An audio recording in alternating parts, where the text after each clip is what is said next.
సలసల రగులుతోంది దైవ ఉగ్రత. భరించలేరుగా మహావేశం, ఇది ప్రకటన గ్రంథపు ప్రళయ ఘోష.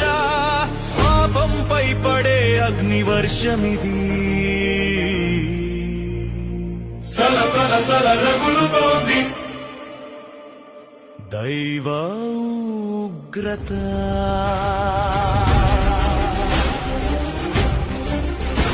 ఏడు ముద్రలు విప్పిన వేళ భువి పునాదులు అదిరెనుగా. ఏడు బూరలు ఊదిన వేళ నింగినేల కంపించెనుగా. సూర్యుడు నలుపాయే, చంద్రుడు రక్తమాయే, ఆకాశం చాపలాగా చుట్టబడెను.